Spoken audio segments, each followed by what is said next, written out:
What's going on, y'all? This your boy Caseyville, Case of Life Wrestling Takes. I'm back to give you my honest take about Holiday Bash Part 1.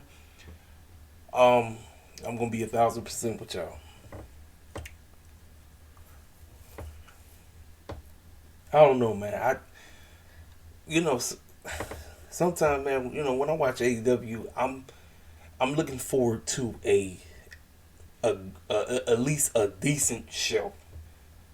But sometimes, man, I listen. I don't be wanting to come on here and just straight dog the mess out of AEW. But man, a lot of times, y'all, when I'm watching, I don't know. I'm just not feeling. I'm looking at stuff and I'm waiting on stuff to go down for something to be off the chain, for something to be great, and then they just give me a lackluster episode. Now I'm just like, come on now. Sometimes I'll be watching this stuff and I just be like, man, like, come on, man. The name of the game, right, is to bring in a new audience, right? That's the name of the game, right? If you putting on stuff that don't make no type of sense, cats ain't gonna want to watch the nonsense. Cats are not gonna want to watch this junk. I'm serious. And I'm watching the show and I'm sitting up here like, man, like, I don't understand. Like, how the heck you just have two decent matches on the show and the rest of the show just felt out of place? The rest of the show just felt like we just throwing stuff together because we really don't know what we're doing. It's almost like we in chill mode. I'm trying to think. Is anything that I actually like positive wise? Positive, I'll give you this. Positive on what took place in the first match and a positive on what took place in the end of the show. But outside of that, I'm telling y'all, I'm sitting up here like, man, I'm like, dog, I don't know. I just don't know sometimes. I watch this stuff and I just be like, man, like, it fazes me. We might get 1 week and we might get 2 weeks where the shows are just outstandingly great. Then you might get 3 weeks straight where everything is just lackluster. And I'll be sitting up here just be trying to, I try my best to watch everything. I try to analyze it as best as I can and fairly as I can. I don't try. I guess I told y'all. So a lot of y'all be thinking that just because I rock AEW, y'all be thinking I'm about to come on here and just say, "Yo, this is no." I don't rock like that, man. I'm serious. I keeps it real. I tell y'all every week when I do my reviews, I keeps it real as I could possibly keep it. And I know a lot of y'all be like, "Man, yo, say you try." I'm like, no, I'm just telling you the bold faced truth. I'm watching this stuff and I'm just sitting up there like, man. Like, what are they doing? You know what I'm saying? And I get it. It's Christmas time. Cats are really not going hard as they should. But, it is what it is, man. So, let's go ahead and break down the show. So, we open up the show. Talk about the lineup. Everything's taking place. OC versus Adam Cole. This matchup started very slow. And it was basically a clown fest. The reason why I say it was a clown fest is because everybody knows how OC gets down. OC is a lazy wrestler. That is what his gimmick is. He's the lazy man. He actually acts like he doesn't want to do anything until he's provoked or until he's forced to. Doing all this foolishness and all this crazy stuff. And this matchup with him and Adam Cole, it just felt like it was a comedy act. I'm watching this stuff and I'm looking at all this stuff going on. Now, the one thing I got to give them props is the fact that we didn't have none of the buffoons come out. Now, yes, the buffoons all showed up. But the fact that we didn't need to have all the clowns ringside. You let these two men go out there and do what they need to do. And listen, there's no disrespect to North Carolina, but I was like, Greenberg, where the heck was y'all at? They woke up. They woke up like from the middle to the end of the match. I'm like, y'all, make some freaking noise. Make some noise. Listen, y'all. Let's be grateful that we actually are allowed to go back to the doggone arenas. Y'all sitting on y'all hands and knees and feet and acting like everything is all good. I'm like, make some freaking noise, man. Man, that's why I be like, come on. They going out here, they doing everything in their power to give you a good match, and y'all just sitting up there, you hit crickets. I'm like, come on. These two, like I said, let me tell you something. Look, the match was great. It was a good opener. They clown Adam Cole. When he did that moveset on him, he tried to do the lazy pin by putting his hands in his pockets, but OC was able to kick out of that, right? But let me go get to the nitty gritty. So Young Bucks, Brandon, they came out there. You already know, coming out there trying to cheat, and then the best friends and think Rocky, they came out and dragged those three clowns off, right? So Adam Cole thinking he finna win, thinking he finna win the match and all this crazy stuff. And OC said, oh, heck no, you ain't gonna beat me. I might be one of the lazy wrestlers on the planet, but I'm not finna let you beat me fair and square. Well, after they all got ran off, here come Bobby Fish. So I already knew right there. I said, well, you know we finna show up. And as soon as Bobby Fish came in to cause a distraction, the audience started making crazy noise. I said, well, you should already know what this is. I mean, the fool already exposed himself from last week with that tweet when Adam Cole told the Young Bucks, I got a present for you guys on Christmas. And then he said, I wonder who could be in the present. I'm like, man, why did you say something? Everybody know you coming. Everybody in the moment know you showing up. Sure enough, that's exactly what happened. Kyle O'Reilly made his AEW debut, came out the woodwork, basically started beating the brakes off of OC, which allowed Adam Cole to get the victory. 1, 2, 3. So, now, let me tell you something. What I actually enjoyed was everything that happened after the match. So, after that, they started beating the brakes off of OC. Bobby Fish hopped in there, started beating the brakes off of OC. And then, Adam Cole kind of picked up Kyle. He looked at him, he looked at him. It's almost like they was thinking about what the last time they remembered each other, they had a beef. You remember what took place in NXT. And then after that, they went right to work, beating up on OC. So then the Bucks came out. They came walking out and they looked very confused. They almost looked like they was heartbroken. I said, yes, I love this. Storytelling at best.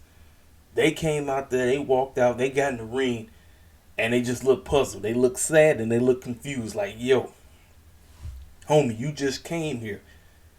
We the homies. We the three amigos. We get Bobby Fish joining us. But you wouldn't got Kyle O'Reilly. You was just beating the brakes off of him like a couple of months ago. Now you all of a sudden you're tight again. What? Make up your mind. The fact that they were standing in the ring and they look crazy like that, they look jacked up. I said, all the buffoonery went out the door. I said, now this is the Bucks I like. All that clowning they was doing, cut that clowning stuff out. This is the Bucks I like. Bucks sitting up there looking all, they just look jacked up. Especially Matt. Matt really was like, he was like, pay attention to detail. And that's how that segment went off. And the crowd went crazy. Everybody loved it. Undisputed Era is back together. But what does this mean for the friendship of the Young Bucks and Adam Cole and them? To be continued. Hey, great opener. Great opening match. Started off slow. The crowd was kind of weak at the beginning, but then they finally woke up and making noises. You heard of This Is Awesome chant. But that's that. So we move on from their match. Yep, talked about that. Talked about all this. So we come back, commercial break. We get a recap of the 60-minute opener main event from last week between Adam Hangman Page and Bryan Danielson for the AEW World Heavyweight Championship. Tony Schiavone is in the ring, and he introduces Hangman. Hangman comes out there. Hangman talks about how for the last 3 years he's put sweat, he's bled tons of blood for this very title that he's always wanted to receive.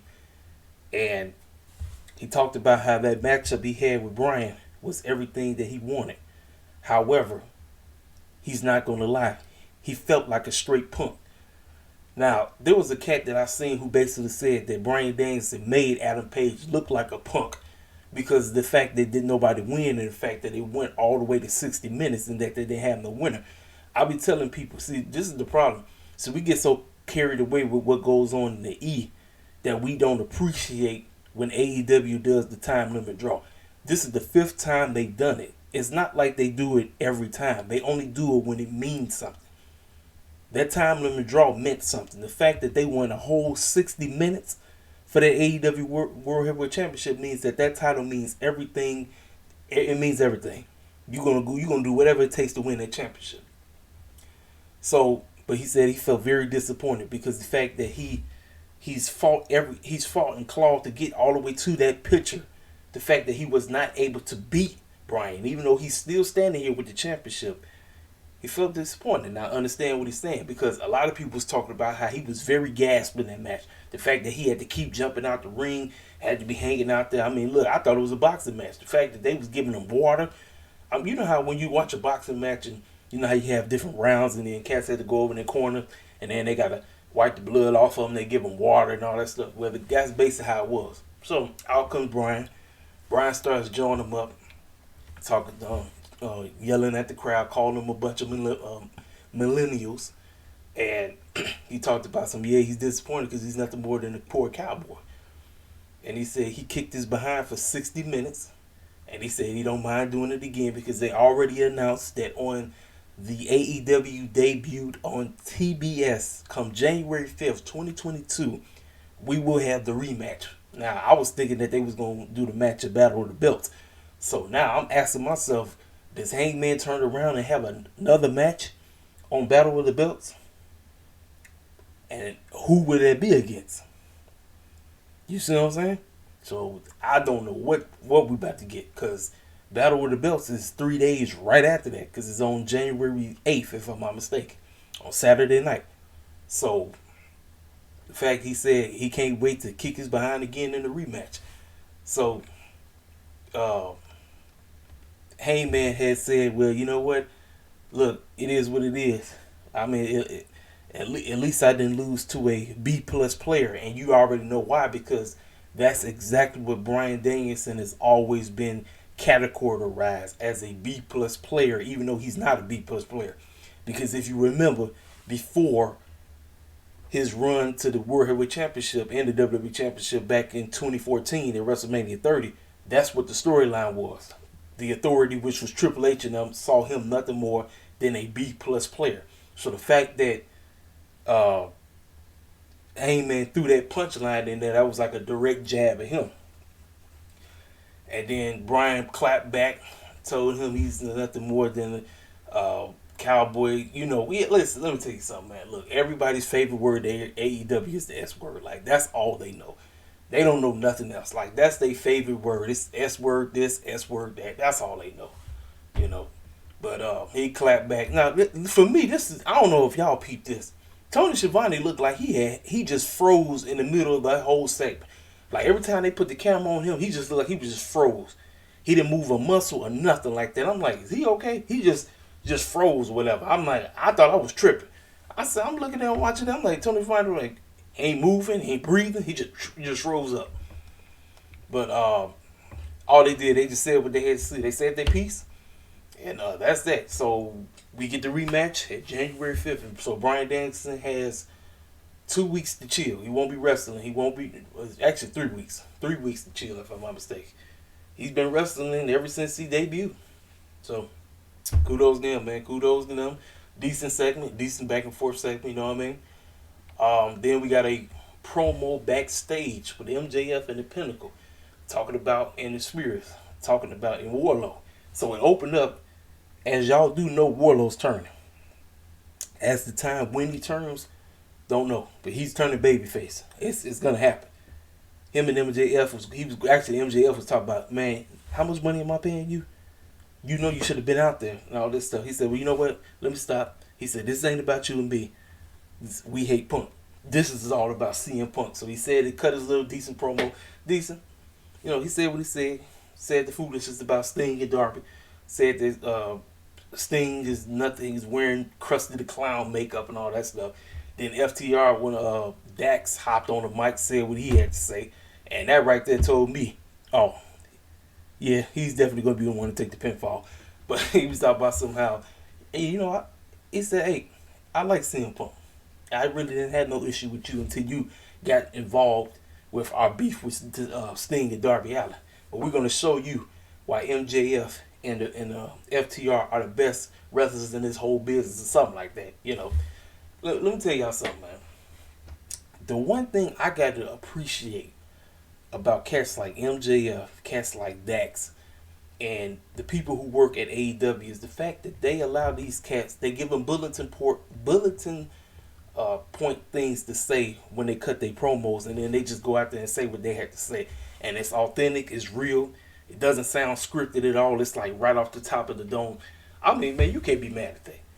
You cannot be mad at that. You like I said, you just appreciate that. That's the one thing I like about wrestling is the fact that when it ain't scripted, when somebody not scripting in the promo, and they allowing cats to say what they gotta say, boom, get to the point, boom, boom, say what you gotta say, and mean what you say. Oh, cats look forward to the match. That's what it's all about, man. So it was a very decent promo for them, you know. So now we get from commercial break, Warlow versus Chi-Town's own Captain Sean Dean. When they said Warlow was in action, I was sitting up here saying, well, who's going to be his victim? When I saw that it was Sean Dean, I said, okay, man, come on, Tony. Come on, man. Look, I get it. I know you got to have somebody that look like us on the show. But, bro, please, man, what? See, this was like the beginning of the downfall for me right here. I was like, come on. I'm watching this, man. I said, dog, I knew Sean wasn't going to get no type of, he wasn't going to get no type of, offense in or whatever. It was just a murder scene. I mean, just power slam after power slam after. I said, man, I'm watching this stuff, man. I'm just like, come on, TK, man. I mean, you couldn't get nobody else, man. You had to do my boy like that, man. I was like, dog. Man, I hope in 2022 we get to understand who Captain Sean Dean really is, because at this point, my man's just there to just get beat down. Like that's all I feel like. It's like I was like, come on, TK, man. I mean, you ain't have to do us like that, man. TK said, nope. He sent us out there to do the job, and boy, did he do the job. Warlow murdered that man. He murdered. He murdered Sean. It was like, then after the match, Sean Spears started beating him up with the chair. You know, that was that. I was like, man, he couldn't even get no type of offense. He couldn't get nothing. It was just a murder scene, and I get it. It's supposed to be the fact that Warlow was getting ticked, and whoever's in his way, he just gonna murder. But I saw that, man. I just like, dog, why? TK, why you do us like that, man? Why? Why you do us like that, man? I was like, come on, dog. Come on. You didn't have to do us like that, man. Boy, I said, but it is what it is, man. Like I said, I get it. Warlow's the heel, you know, but I mean, Sean Dean just got destroyed, man. It wasn't even, it was like, I was like, it is what it is, man. So, we move on. Talked about that. So, we got a video package. Sammy G, Cody Rhodes, talking about their matchup that they're going to have on Christmas. And Sammy G said, yeah, I remember. Me and Cody, we faced each other on the opener. It was a great match. Yeah, you're right about that. Because I turned into a serious Sammy Guevara fan. That was the match that did it.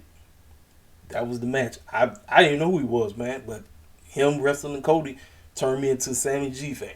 Sammy Guevara. Cody talked about he can't wait to face this dude and take his title off of him. So right after that, we got Dan Lambert, Scorpion Sky, and Ethan Page. Dan Lambert is just rambling on, just talking a whole bunch of crap. And then the one line that stuck out to me is when he said that even Cody's a bigger dick than I am.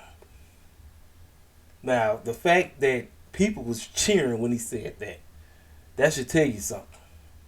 Cats can't stand Cody Rhodes behind. The fact that you got a fool that get booed 24/7, and he even got cheered when he mentioned Cody being a bigger dick than he was. So anyway, you had Ethan Page and Scorpion Sky standing over there laughing and standing there looking extra goofy and all. I'm like, man, you know what, man? At this point, I'm trying to figure out what the heck is going on with them. Like, what are they trying to do? What are they trying to tell us? I don't know. I have no clue what's going to happen, but I can tell you this.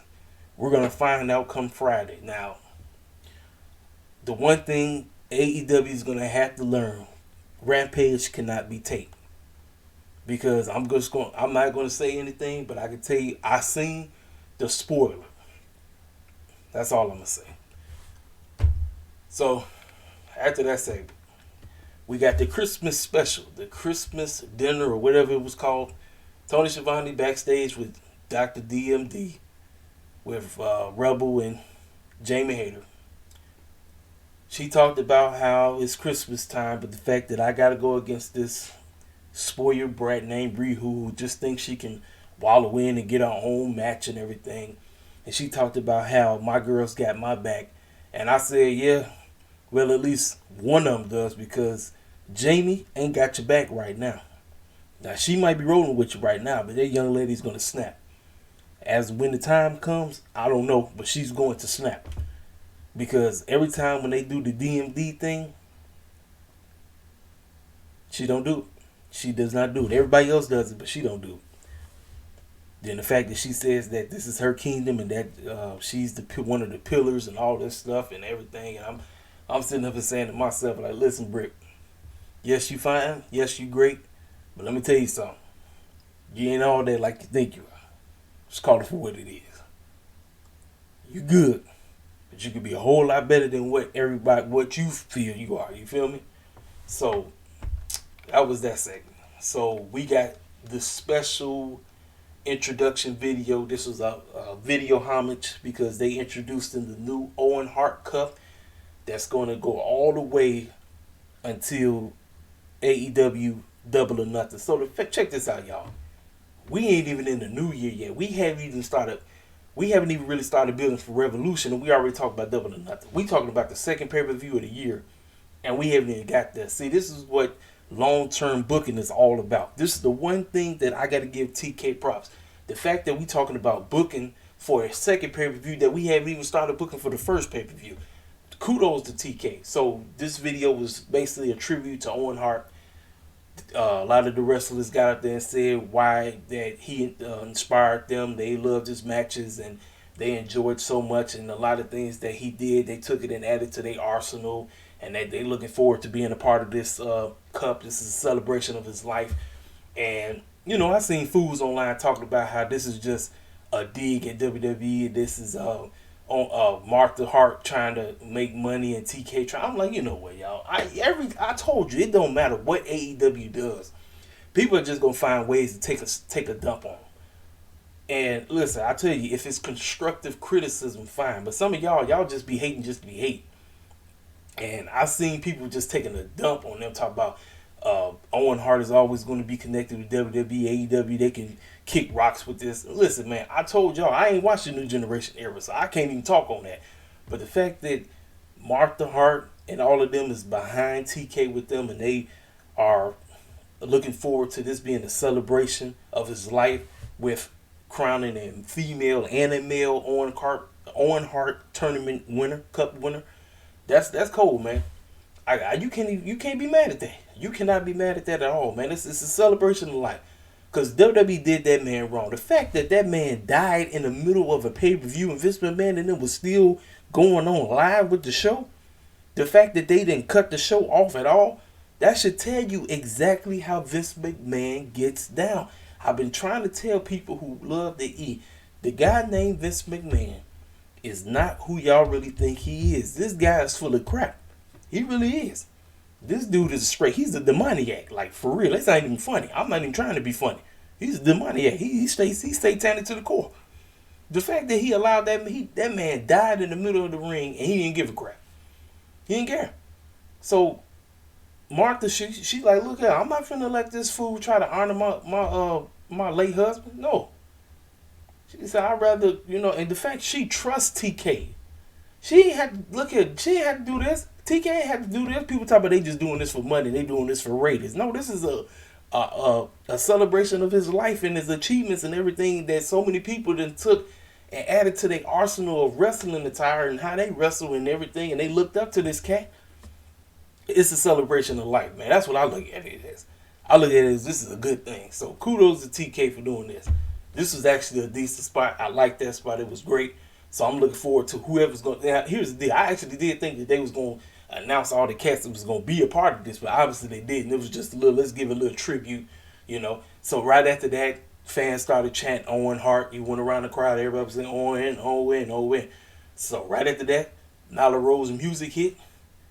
We get the semifinals of the TBS Women's Tournament. Nyla Rose versus Ruby Soho. Now, I'm going to talk about it. During this matchup, there was some demonic fan out there that had a dumb sign that said, Nyla Rose is this guy's dad or something like that. Just being disrespectful. Look, everybody in the mama know Nyla Rose is trans. We all know that. But why did you have to be disrespectful like that? This is what I'm talking about. Like, why are you coming to the show if you're gonna be disrespectful? Why are you? I don't get it. I don't get it, man. Why you're coming to watch wrestling, not there so you can hurt somebody, not be disrespectful. I told you, people just be disrespectful, when it's concerned to AEW, and that was disrespectful. And apparently, according to Nyla Rose's wife, she said that fan was escorted out the building, and rightfully so. You don't say some stupid stuff like that. You know, it's just disrespectful. Disrespectful to the T. Like I said, if they had a Nyla Rose sign, sucks, fine. You know, but the fact that they had Nyla Rose as this guy's dad and all this, I mean, just being disrespectful. I don't like all that, man. I don't. Like I said, listen. This is like I said. we living in the times now where cats think that they can just be disrespectful just to be disrespectful and not get checked. Nah. That's what kudos to them for kicking that buffoon out. That buffoon had to go. You don't sit up and say some mess like that. Now, let me tell you something. I was looking forward to this match because I wanted to see the chemistry between these two. I'm not going to lie, y'all. I was not feeling this match at all. I wasn't. I watched it. I paid close attention to everything that went on in this match. Nyla Rose dominated the entire match. And Ruby Soho ended up winning.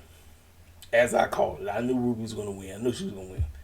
But I don't know. It just didn't live up to it. I don't know. I don't know. And I've seen better from both of these cats. I've seen better from Nyla Rose. And I've seen better from Ruby Soho. And for some reason, these two just didn't click. They didn't click at all.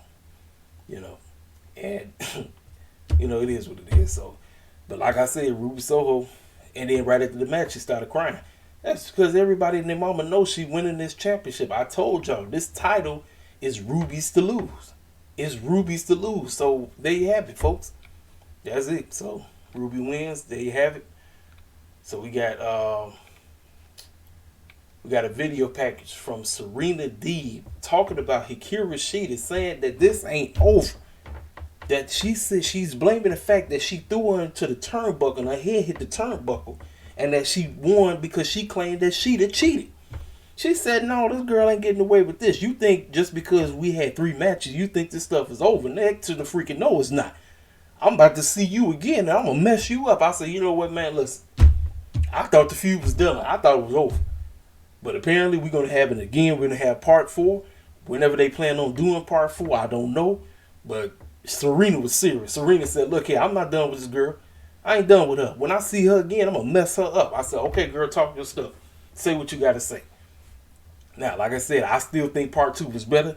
Part 1 was fine. Part 2 was great. Part 3 was decent. Let's see if we can get even much better in part 4.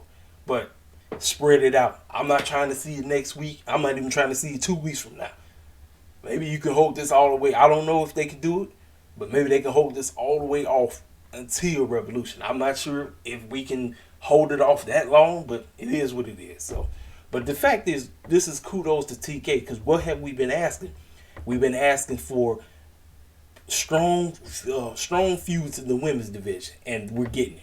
We got multiple feuds outside of the women's title that TK is presenting to us. So I say kudos to him. It could be a lot better, But kudos to what he's doing. So like I said, if there's any positives I come away with, is the fact that we got this beef going on. So salute to them.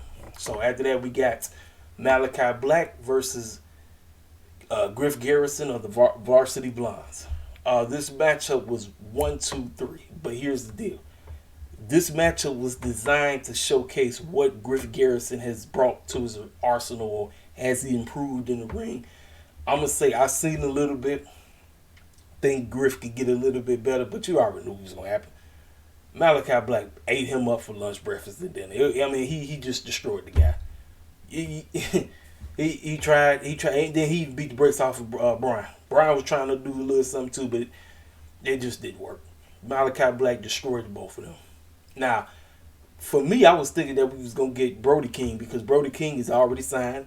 They already said it. He was in the video package from last week. So I was thinking maybe he was going to come out there, and then boom, we get a tag team match out of him, because TK loves stuff like that. You know, he loved making tag team matches out the woodwork. But nope, Brody King was nowhere in sight. Malachi Black said, man, this is easy work. I don't need my guy to take care of this clown right here. I can beat him with my hands tied behind my back. Black missed match over 1, 2, 3. So, yep, talked about that. So then we got commercial break. We got Matt Hardy and Private Party talking about facing on the Rampage Christmas episode, Holiday Bash Night 2. We're getting Isaiah Cassidy versus Jungle Boy. Now, when I saw that, I was just like, man, my guy Isaiah got to take another L. And I said, oh, boy. You know dang well, he ain't beat Jungle Boy. So they talk about pounding butt and all this crazy stuff. And I'm sitting up and saying, man, when we can, please get Private Party away from Matt Hardy, because this has done them no good. Private Party has went nowhere. Ever since that first episode they've went nowhere. I'm like, TK, the name of the game, like I keep saying, is get us right. Not get us wrong. Get us right. I like what you're doing with Dante. I like what you're doing with Jade. But it's a whole lot more that you could be doing with the rest of us. Not taking L's all day, because that's all I see every time I watch this show. We taking L's 24/7. And I already know Isaiah finna take an L. You already know it's coming. So, Jungle Boy was going back and forth with him and all this stuff. And now here's the deal. The stipulation is, if Isaiah beats Jungle Boy, they become the #1 contenders for the tag team titles. But you know that ain't happening. You know dang well that's not happening. It's not. It ain't happening. As much as I would love for Isaiah to pull the upset, you know he's not pulling the upset. It's not happening, man. I hate to say it, but this matchup is a waste of time. It's like we doing it. I know what TK's doing. He's doing it because he's like, hey, okay, I got to get somebody black on the show. No, man. If that's the case, don't even put us on there, man. Don't start putting us on here until we start getting meaningful victories that mean something. I'm like, I'm tired of seeing the cats like me to come on the show just to do nothing. I'm like, it's pointless. Isaiah ain't gonna do nothing. He's not gonna do anything. He ain't doing nothing. The boy gonna probably do a couple of flips, and then Jungle Boy gonna win the match. I'm just telling you how it's gonna be. You know, so it is what it is. So, now we get the main event. We got MJF, FTR. Now, let's talk about this interest though. So we had Darby Allen, we had Sting, and we had CM Punk. But here's the deal. Everybody had everybody's makeup on. CM Punk don't wear makeup. You know, Sting and Darby wear makeup. So Sting came out there dressed wearing CM Punk's makeup on his face and his shirt. So Darby came out there looking like old school Sting with the pink makeup. And then CM Punk came out looking like old school Sting when he used to be tag team partners with the Ultimate Warrior. That's way back in the day. So the fact that they had everybody's makeup on, everybody went crazy. Now, I didn't talk about this situation that took place with Darby Allen, but last week, Darby Allen got cooked online. He said some stuff because it was something. Okay, somebody had mentioned him and Cora Jade at the same exact time. And Cora Jade said something first. And then he's tried his best to clap back, talking about how she says that she's a true skateboarder or something like that. And then he said, no, he said, I'm a real skateboarder and not just a character or something like that. But then she clapped back and she said what she said. Well, everybody online cooked the man. Everybody cooked him. She said something about, well, I don't have sexual allegations against me or something like that. And he couldn't say nothing.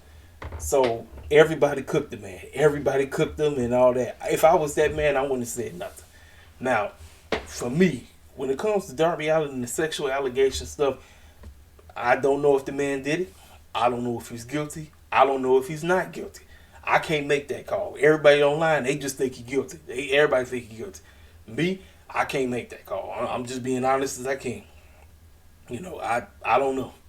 I don't know what him and Gigi went through. I don't know. But everybody just assumes that he's guilty because his name did get caught up in the Me Too moment at the time. You know what I'm saying?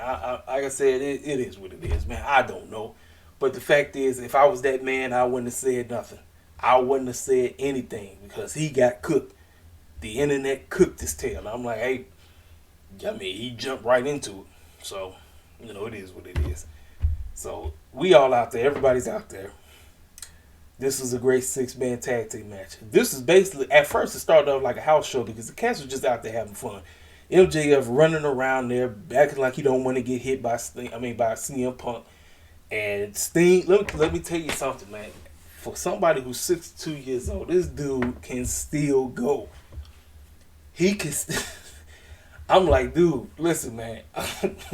Listen, when Sting be having these matches, I try my best to watch everything that he does, and it seems like every time he get in the ring, he's just bringing his all, man. The fact that Vince McMahon had this man under his clutches and he chose not to do anything with him except give us that one little rinky-dink trash match that happened at WrestleMania 31, I said, man, and everybody wanted him to go against Undertaker. Everybody did. Nope. I say kudos to Sting, man. Kudos to that man. But the story of this matchup was the fact that MJF was doing everything in his power to avoid CM Punk. He was doing everything. Now, there was a spot that happened.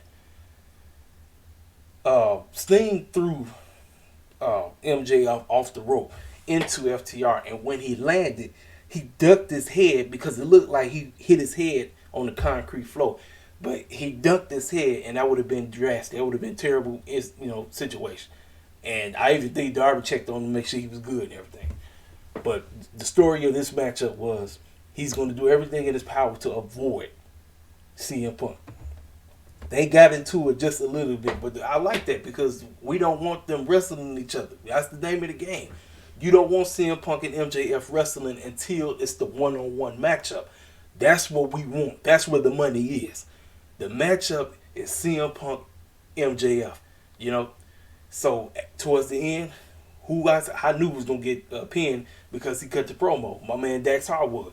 Dax Harwood ended up pushing MJF out the ring, saved him, and all three members did their movesets on him. Match over 1, 2, 3. CM Punk, Darby, and Sting ended up winning the match. It was a good match. Very good match. Like I said, 3-on-3s, trio matches, multi-man matches. When they mean something, go ahead, do it. And I don't mind one. Kudos to TK for doing that. That's what I will appreciate. When multi-mans mean something, go ahead and pull the trigger. I don't just want random trios matches or random multi-man matches just for the heck of it. When it means something, you go ahead and do it. And this actually meant something. It's all about the story that takes place. MJF did everything in his power to avoid that, man. So after the match, he ran over there, hopped on the doggone headset, and said, "You see this fool? This fool, look, don't worry about me. I'm good. This fool should be worried about me because he did everything in his power to avoid me." Just over there, yapping and lying his tail off and all this crazy stuff. MJF being MJF, you know what I'm saying? But this is great. Great main event. Like I said, for me, the opener was good. Main event was great. But like I said, the stuff that happened in between, I wasn't feeling it. I told you exactly all my issues with the show. That's that, man. I know I'm probably going to get a lot of y'all that's going to be ticked off with me, but I'm keeping it up. I'm just keeping it real. I'm doing everything in my power to make sure I keeps it real, you know. But we're going to see.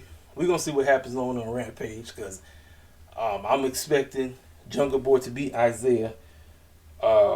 Cody versus Sammy? Well, that's anybody's.